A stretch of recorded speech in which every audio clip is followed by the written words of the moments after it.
first read the script, I thought it doesn't matter what the director says about who he is, the function he serves in the story is to be the villain. But the fact is, reading it again, and especially the way that it's being done, I don't think even that's true. I think he's a very complex, interesting, sad character, and he has what actors in EBK's like to call a journey. But though I loathe hearing it, I'm saying it myself because it's true. You know, he develops, he changes quite a lot during the course of the story. Eisenheim, as far as he's concerned, represents everything that is old-fashioned and wrong about the way his countrymen think. And that kind of superstition and old-fashioned super-religious thinking, he thinks is outdated and needs to be moved forward from. And as Eisenhower gets more and more popular, he sees that striking a chord with the country. And the more a chord that strikes with the country, the further he becomes from actually gaining power. So it's fantastic having the writing with the director, because when he gives you an opinion about what the character's thinking, you can't say, sorry, step back, because he did write it. I have to kind of concede that.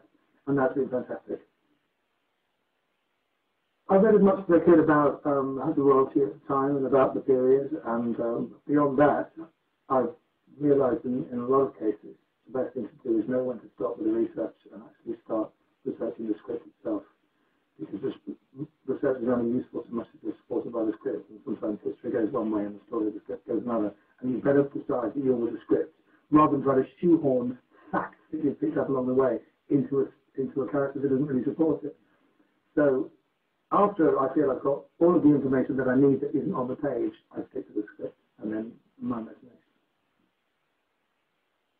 The magic being done in real time, you know, it's ridiculous that you have to say that now, because I think the audience will assume that everything is computer generated. But these tricks that you will see the audience reaction to are actually performed on the stage. And that's why it's so much easier to do an astonished reaction, because, especially in the early takes, we've seen it 47 times, because it's really happening. You know, when he makes things disappear or things stand up in the middle of the stage or whatever. A lot of it, as far as I can see, is actually done there in front of you. And that's what's special about it. It's not a special effects film. It's actually about magic and conjuring in the real sense. You know. He'll become much closer to the Hungarian Empire if he marries her. And through marriage, that connection is very strong. And there's talk, possibly, that he, even before he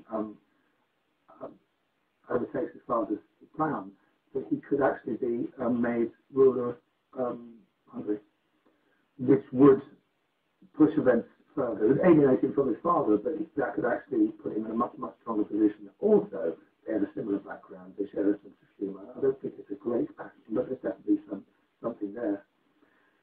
And Eisenheim seems to have some kind of connection with her that he doesn't fully understand, and as it dawns on him how much, it becomes a very, very big problem. Obviously, I've known about Edward for a long time, and, you know, he's always been an actor I've liked very, very much.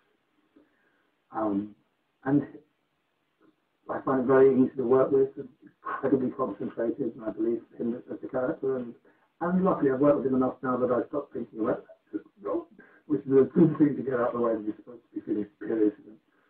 And Jessica Biel is fantastic. She's a real natural knockout. A very, very nice person. And a really good actress. I think she seems great in it. When Inspector Uhl seems impressed and might know that it seems real, and I treat it with a great deal of patience, as you would with a slightly, you know, child who's talking to you about the tooth fairy or Santa Claus.